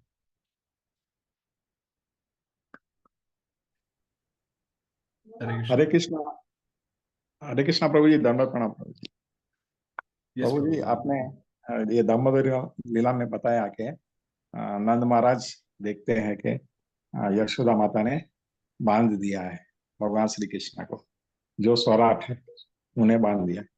परंतु हम देखते हैं कि दामोदर लीला में जब माता यशोदा भगवान श्री कृष्ण को बांधने के लिए दाम यानी रस्सी लेती है, तो 2 उंगल छोटी पड़ जाती। इसके बारे में आप थोड़ा विस्तार से बताइए। हरे कृष्ण। वो अभी हमारा दामोदर लीला अभी पूरा नहीं हुआ है, तो आगे के श्लोक में वो आएगी वो चर्चा। वो भी काफी अच्छी चर्चा है। तो आई थिंक कल या 2 सेशन, और मैं सोच रहा था हम 3 सेशन में पूरा कर लेंगे, पर देखते हैं कल पूरा होता है या आधा होता है। तो कल प्रयास करते हैं इसको कंप्लीट करने का। तो वो चर्चा अगली क्लास में हम करेंगे। जो 2 उंगली वाली चर्चा है वो काफी अच्छी चर्चा है, काफी अच्छे पॉइंट्स में है। आत्मस्वरूप रूप जी, आप बोलने का प्रयास कर सकते हैं या फिर चैट बॉक्स में लिख सकते हैं। अंतरात्मा माता जी, हरे कोई कृष्णा भी प्रभु जी, दंडवत प्रणाम। जी जी। हरे कृष्ण। हाँ प्रभु जी, बहुत सालों से ये लीला सुन रहे हैं, हर साल सुनते हैं, लेकिन ये लीला में पता नहीं क्या विशेष है। अभी भी कल से सुन रही हूँ, तो ऐसे लग रहा है कि मैं पहली बार सुन रही हूँ। ऐसे ये वो मतलब विशेष आप लीला है ये। आप अगली बार भी सुनेंगे तब भी आपको लगेगा पहली बार ही मतलब मैं है। 10-12 साल से मैं ये लीला हर साल सुनती हूँ, लेकिन कल से मैं जब सुन रही हूँ तो ऐसा लगा कि मैंने पहले कभी नहीं सुना है। और इतने अच्छे अच्छे कुछ नए पॉइंट्स इसमें आप ऐड कर रहे हैं ना, कि मतलब ऐसे लग रहा है कि मैंने पहली पहली बार सुन रही हूँ। और इसलिए थैंक यू प्रभु जी। और बहुत अच्छे अच्छे रेफरेंस दे रहे हैं। और एक है कि यशोदा मैया जो प्रयास करती है ना बांधने के लिए कृष्ण के लिए, तो वो ऐसे पूरा मतलब कुछ सोच नहीं रही थी, कि बस प्रयास करते जा रही, कि वो ये नहीं सोच रही कि ये इसका कमर तो इतना छोटा है, इतने पूरे ब्रज का रस्सी उन लगाया है, मतलब बस वो कर रही है कर रही है। तो ये भाव हमारे अंदर आने के लिए हमें क्या करना चाहिए प्रभु जी? कि बस करना है, सेवा करना है, कुछ भी मतलब ये सेवा का एफर्ट हम ले रहे, वो जो सेवा है इसके लिए ये एफर्ट इतना जरूरी है या नहीं, प्रयास वो इतना जरूरी है या नहीं, ये हम बिना सोचे ये भाव हमारे अंदर आने के लिए हमें क्या करना चाहिए प्रभु जी? मेरे अंदर तो वो भाव नहीं, मैं थोड़ा सा कुछ प्रयास करती हूँ और सोचती हूँ कि अरे ये मेरे बस की बात नहीं है, ये मुझे छोड़ देना चाहिए। अभी महाराज ने भी अगर कुछ आदेश दिया तो ऐसे लगता है कि सच में ये पॉसिबल है क्या? मेरे अंदर तो एक क्षमता ही नहीं है, तो करूँ या ना करूँ, मेरे मेरे बारे में ऐसे हो रहा है, इसलिए मैं ये पूछ रही हूँ कि कैसे ये भाव टिका रहे ऐसे। मैं तो इस विषय में दक्ष तो नहीं हूँ, क्योंकि हम एक ही थाली के चट्टे बट्टे हैं ऐसे बोलते हैं ना। पर फिर भी वैसे अच्छा पॉइंट आपने रेज किया, इस पे मैंने ज्यादा विचार तो नहीं किया कि जब हम कुछ सेवा करते हैं, अगर हमें अपनी सेवा में कुछ बाधाएं आती हैं, चाहे वो लोगों से हो, दूसरे भक्तों से हो, मैनेजमेंट से हो, मंदिर वालों से, किसी से भी हो, तो हम थोड़े निरुत्साहित हो जाते हैं ना, उत्साह थोड़ा सा कम हो जाता है, हम साइड हट जाते हैं, या हमारे खुद हम्म, से थोड़ा उत्साह खत्म हो जाता है। पर माता यशोदा के जीवन में भी, मतलब इस लीला में भी कई संकट आए। पहले तो पकड़ना जब चाह रही थी तब उनका शरीर उतना सहायक नहीं था, फिर भी उन्होंने पकड़ा। जब पकड़ लिया तो वो बंधने में नहीं आ रहे हैं। तो माता यशोदा, सही बात है आपने जो कही, कुछ नहीं सोच रहे हैं, वो सिर्फ उनका एक ही लक्ष्य है कि इसको बांधना है। तो आगे हम हम्म, कल एक्चुअली चर्चा करेंगे, काफी सुंदर चर्चा है कि अब जब माता यशोदा कृष्ण को बांधेंगी, तो या बांधना चाह रही हैं, प्रयास कर रही हैं, तो वहां कृष्ण का हट है और माता यशोदा का हट है। तो दोनों का जो हट है वो अपनी चरम सीमा पे है। कृष्ण बिल्कुल भी बंधना नहीं चाहते हैं, क्योंकि कृष्ण की जो ऐश्वर्य शक्ति है वो कृष्ण को बंधने नहीं दे रही है। हम्म, पर माता यशोदा का जो वात्सल्य भाव पर आधारित जो हट है वो बांधना ही चाहता है कि नहीं, मैं बांध कर ही रहूंगी, वो बिल्कुल हार नहीं मान रहे हैं। तो काफी सुंदर पॉइंट है, इस पर हम कल चर्चा करेंगे। हरे कृष्णा, थैंक यू प्रभु जी। क्या है? घनश्याम प्रभु जी, आप कुछ। हरे हरे कृष्ण प्रभु जी, दंडवत प्रणाम। बहुत ही सुंदर कथा प्रभु जी, बहुत ही मधुर आप सुना रहे हैं, बड़ा ही जी। आनंद आ रहा है।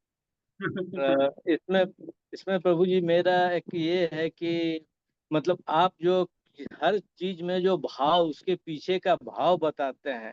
जैसे धरती माता सोच रही है कि हमसे अलग हो गए, हमें सेवा का मौका कब मिलेगा। फूल पीछे, माता यशोदा के फूल पीछे गिर रहे हैं, तो वो सोच रहे हैं कि हम उनके पीछे भाग रहे हैं। तो ये सब जो प्रभु जी कहाँ से आप लाते हैं, कैसे हमें कैसे पता चलेगा? ये सब बड़ा बड़ा ही अद्भुत, परम सुंदर है ये सब। ये हमें कैसे पता चलेगा प्रभु जी? हाँ, तो ये आचार्यों ने लिखा है, जो आचार्यों के भाव है। देखिए, जो आचार्य होते हैं भगवान के भक्त होते हैं। आचार्य पता है ना, आचार्य जो परंपरा में, गुरु परंपरा में जो आचार्य होते हैं, जैसे जी। हमारी जो गौड़िया परंपरा है, चैतन्य महाप्रभु, षड गोस्वामी, फिर करते करते अन्य अन्य कई सारे, विश्वनाथ चक्रवर्ती ठाकुर, बलदेव विद्याभूषण, भक्तिविनोद ठाकुर, कई सारे आचार्य हैं। तो वो सब आचार्य अपनी साधना से उन लीलाओं के साक्षात दर्शन करते हैं। तो वो जब उन लीलाओं के दर्शन करते हैं, उनके जो साक्षात्कार होते हैं, उनको वो लिखते हैं। जैसे मैंने एक बात बताई थी प्रवचन के दौरान, कि जब कृष्ण उस कमरे में वो माखन लेकर बैठे हैं, बंदरों को खिला रहे हैं, तो वहां एक झांकी थी, खिड़की थी, है ना, जिसमें जाली बनी हुई थी, छेद बने हुए थे। तो वो एक, आई थिंक जीव गोस्वामी या एक आचार्य बलदेव विद्याभूषण अपनी टीका में लिखते हैं। और उसके दौरान माता यशोदा ने, उसके थ्रू माता यशोदा ने कृष्ण को देखा कि वो अंदर क्या कर रहा है। तो इस प्रकार से आचार्य होते हैं, ये अपने जो साक्षात्कार हैं, जो अनुभव हैं, उसको प्रेजेंट करते हैं, जो वो दर्शन कर रहे हैं उस लीला को साक्षात।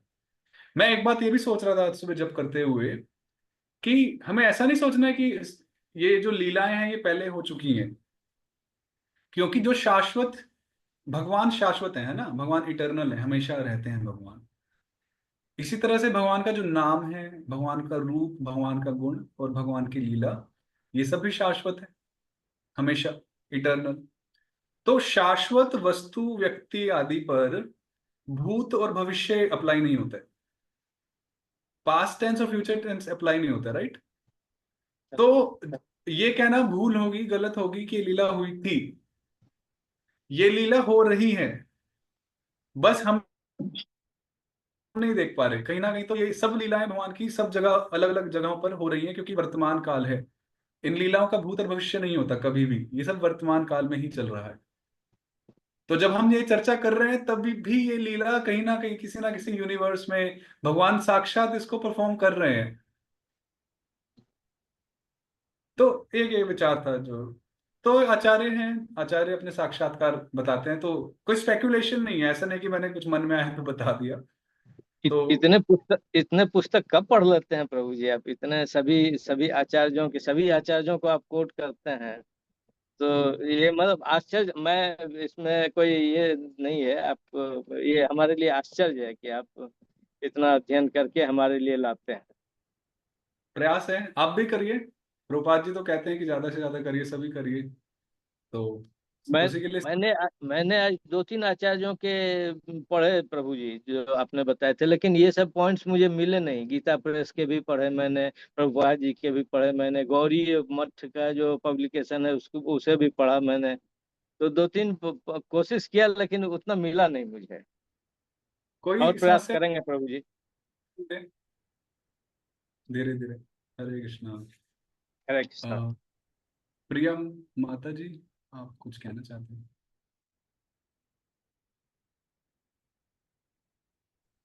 प्रभु जी आपकी आपने आवाज, बहुत। आवाज थोड़ी कम आ रही है माता जी।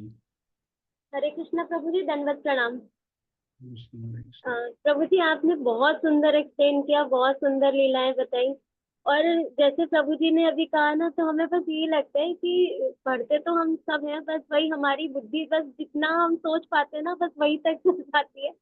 उसके आगे फिर वो जो इसका एसेंस है, और जो इसका एक होता है ना कि गहराई, वो हमारी समझ से परे हो जाती है, बाउंस हो जाती है कहीं ना कहीं।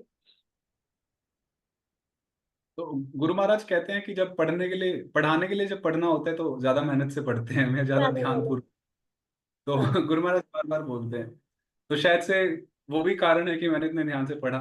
Who ji knows? प्रभु जी, क्योंकि होता है ना कि हमें प्रश्न भी बताने हैं, हमें ये एक्सप्लेन भी करना है सब कुछ, तो थोड़ा सा उसका भी डिफरेंस आ जाता है।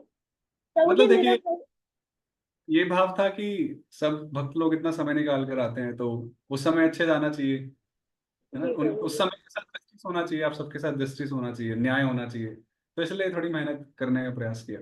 यस माता जी, बताइए क्या प्रश्न। प्रभु जी जैसे आपने ये बताया कि जब माता यशोदा का जो जूड़ा है वो खुला, और उससे फूल नीचे गिरते हैं, और वो ऐसा लगता है कि उनका पीछा कर रहे हैं। तो प्रभु जी मैंने एक कोई लेक्चर में, मुझे याद नहीं है, बट मैंने ये मतलब उस लेक्चर में यही बताया था कि वो फूल मतलब डर से भी गिर जाते हैं कि अब भगवान को ना डांट पड़ रही है और उनकी पिटाई लगने वाली है, तो मेरा यहाँ रहने का कोई मतलब नहीं है, मुझे नीचे ही गिर जाना चाहिए। उनका ऐसा भाव भी आता है। हो सकता है, मतलब मतलब प्रभु जी, मैंने ये किसी लेक्चर में सुना था। आई डोंट रिमेम्बर, मतलब मैंने लास्ट ईयर सुना था ये लेक्चर, तो मुझे नहीं याद है, बट ये बात याद रहेगी, तो मैंने कहा आपसे पूछूं, आपसे डिस्कस करना चाह रही थी कि एक एक एक और पॉइंट था इससे रिलेटेड टीकाओं में, वो मुझे ज्यादा कुछ खास समझ में नहीं आया था। तो आपका जो पॉइंट है कि वो भय था, गिर गए, थोड़ा देखना पड़ेगा उसको, तो नो कमेंट्स। अरे ललिता कुंड माता जी। हरे कृष्णा, दंडवत प्रणाम प्रभु। हरे कृष्णा, दंडवत हरे प्रणाम। प्रभु जी, आपका रिकॉर्डिंग मिल सकता है लेक्चर का? मैं लेट से ज्वाइन हुई। अच्छा, ये तो बहुत सुंदर प्रश्न है। तो ये तो एडमिन नाम से भी बताएंगे। हाँ, तो ग्रुप में मैं नाम से मैं माता जी, उनसे आप कांटेक्ट कीजिए। किसको किसी कौन? तो इसका व्हाट्सएप में जो ग्रुप है दामोदर लीला, हाँ, तो उस नाम से भी का माता जी हैं एडमिन, तो अच्छा वो देखती है रिकॉर्डिंग्स वगैरह। जी प्रभु जी, धन्यवाद। हरे कृष्ण। तनिषा माता जी, आप कुछ कह रहे हैं? हरे कृष्ण प्रभु जी, सबसे पहले तो धन्यवाद प्रणाम। और दूसरा मुझे एक सवाल पूछना है, लेकिन वो लीला वगैरह से रिलेटेड नहीं है, वो हमारे हिंदू धर्म से रिलेटेड है, तो मैं पूछ सकती हूँ? ठीक है, प्रयास करेंगे। हाँ, मुझे बस ये थोड़ा आइडिया लेना था। असल में मेरे सराउंडिंग में कुछ ऐसे लोग हैं जो कहते हैं कि आप लोग, पहली बात तो कहते हैं कि हिंदूज़ बुत परस्त हैं। दूसरी बात वो कहते हैं कि ये आप जो भी आप ड्रामास बनाते हैं गॉड्स के ऊपर, या स्टोरीज़ बनाते हैं, या जो टैब्लोज़ या प्लेज़ जो भी बनाते हैं, और किसी को आप एज़ अ कृष्णा रिप्रेज़ेंट करते हैं, किसी इंसान को उसकी ड्रेसिंग बना के, जैसे उनका अपीयरेंस है वो अपीयरेंस दे के, लीला दिखा के। अब ये सब हमें पता है कि हम लोगों को समझाने के लिए कर रहे हैं कि भई हमारा रिलीजन इस तरह है, लोगों को अवेयरनेस देने के लिए कर रहे हैं।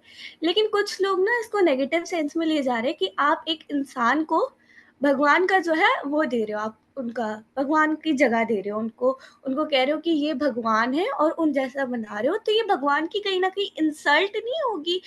तो फिर मेरे माइंड में आया कि हम तो इसको अच्छी तरीके से कर रहे हैं, अब लोग इसको इस तरह ले रहे हैं, तो हमें उनको किस तरह जवाब देना चाहिए कि नहीं, ये हमारे भगवान की इंसल्ट नहीं है, या ये हमारे भगवान की इंसल्ट हो सकती है, या किस तरह है? तो ये थोड़ा मुझे कन्फ्यूजन था।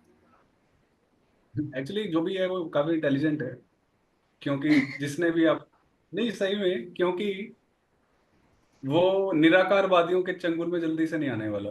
सबसे पहली हुँ, बात, हुँ, क्योंकि वो लोग उसमें बोलते हैं नर नर नारायण सेवा, ना नर सेवा नारायण सेवा, नर ही नारायण है, मानव ही माधव हुँ, है, मानव हुँ, सेवा। तो हुँ, ऐसे लोग जल्दी से निराकारवादियों के चंगुल में तो नहीं आते हैं, क्योंकि उनको पता है हुँ, कि मनुष्य मनुष्य है, भगवान भगवान है। हुँ, तो तो वो तो एक अच्छी बात है। दूसरी, ये तो ड्रामा होता है, ड्रामाज में तो एक भूमिका निभाई जाती है। अब रामानंद हुँ, सागर जी की रामायण, तो उनसे पूछना अगली बार कि आपने रामानंद सागर की रामायण देखी है, तो ऑफ कोर्स देखी ही होगी, धार्मिक है तो हुँ। किसने।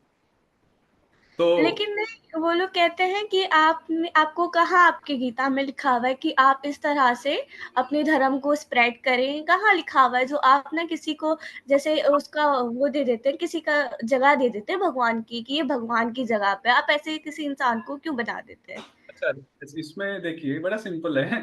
हम उनको वेशभूषा भगवान की पहना के, एक हुँ, ड्रामा होता है, वो सीन हाँ, रिक्रिएट, तो उसमें हम हाँ, ये तो नहीं कह रहे कि भगवान ही है, ऐसा तो नहीं कि वो षडैश्वर्यपूर्ण भगवान ही हो गए। ये तो एक हुँ। ड्रामा, ये तो एक बच्चे बच्चे को समझ में आता है कि हाँ ड्रामा हो रहा है। ये अंकल कल तो मेरे साथ खेल रहे थे, और ये अंकल आज कृष्ण मन के स्टेज पे बांसुरी बजा रहे हैं, गोपियों के साथ नहीं, नृत्य एक कर रहे पीके मूवी में भी सीन था ना, वो एक सीन था उसमें ना, शिव महाशिवरात्रि का कोई सीन हो रहा था, तो वो जो लड़का वहाँ पे शिव बना हुआ था, तो आमिर खान जो है उस मूवी में एक्ट करके उसको ही शिव भगवान समझ रहा होता है। तो ये कुछ तरह से ऐसी चीजें हो रही है, तो मेरे माइंड में भी थोड़ा आया था, मैंने पूछ लिया। हैं। हाँ, तो ये तो ड्रामा एक अलग चीज होती है, वो सही में भगवान थोड़ी है, या कोई भगवान का अवतार थोड़ी है। हाँ। ड्रामा तो ड्रामा होते हैं। अब चैतन्य महाप्रभु, चैतन्य चरितमृत आप पढ़ते हैं, चैतन्य भागवत, अब आप देखिए, हुँ, अब वो जैसे आपने पूछा या उन्होंने पूछा कि इसका क्या प्रमाण है किस तरह से प्रेजेंट करने का, तो चैतन्य हम्म महाप्रभु उनके पार्षद प्रमाण है, वो ड्रामास करते थे, पता है आपको।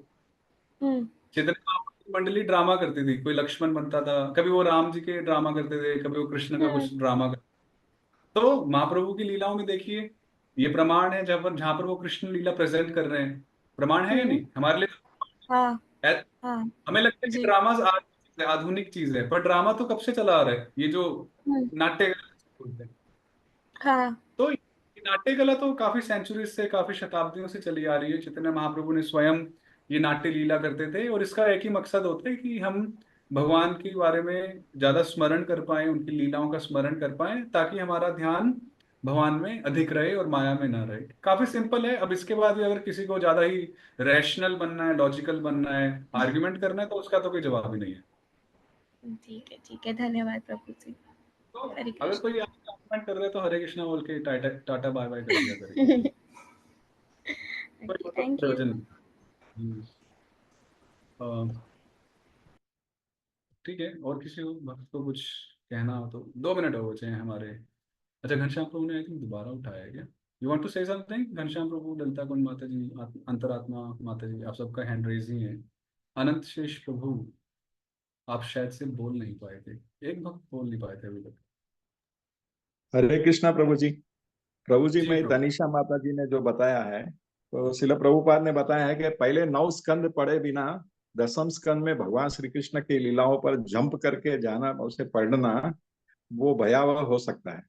तो इसलिए जिस प्रकार माता जी ने जो वो ड्रामा के बारे में बताया है, तो पहले तो भगवान की लीला को समझना है तो हमें पूरे 10 स्कंद पढ़ना पड़ेगा, समझना पड़ेगा किसी महाभारत से, तभी हम भगवान की लीलाओं को समझ सकेंगे। मंचन करना तो दूर की बात है प्रभु जी। हरे कृष्ण। हरे कृष्णा। ठीक है, मतलब हो सकता है कि बिल्कुल ही कोई नया आदमी हो, व्यक्ति हो, कुछ नहीं पढ़ा, कुछ नहीं सुना, और कहीं यूट्यूब वगैरह देख रहे हैं तो उसको कुछ ऐसा ड्रामा दिख गया या कुछ हो गया, मंदिर में आया तो ड्रामा देख लिया, तो हो सकता है कि उसका पहला जो एक्सपोजर है इसी तरह से हो, बिना कुछ पढ़े, है ना? संभव है। तो पर इसका मतलब ये नहीं है कि वो इस तरह की धारणा रखे, वो तो सिर्फ एक प्रेजेंटेशन है। सही में भगवान थोड़ी अवतरित कर दिया हमने, हम ये क्लेम थोड़ी कर रहे हैं कि ये भगवान ही है। नहीं, वो अभी चेंज करके वो धोती कुर्ता में नाचता हुआ मिलेगा आपको मंदिर में वो भक्त या वो प्रसाद खाता हुआ, प्रसाद के पता चला वो जो कृष्ण बना था जो स्टेज पे, वो प्रोग्राम खत्म होने के बाद प्रसाद में रसगुल्ले के लिए लड़ रहा है तो क्या कह सकते हैं तो अब वो ये थोड़ी कहेगा कि आपके भगवान तो लड़ाई भी करते हैं व्हाट डज इट मीन? तो इन चीजों का तो कोई लॉजिक ही नहीं है, ये तो बहुत ही बेसिक सी बातें हैं ठीक है, इस टॉपिक पे ज्यादा हम नहीं छेड़ेंगे, तो ज्यादा कुछ नहीं है इस पे चर्चा करने के लिए। अम, ठीक है, तो हम यहीं रुक जाते हैं। आप सबका बहुत बहुत धन्यवाद, इतने धैर्य के साथ आप बने रहे।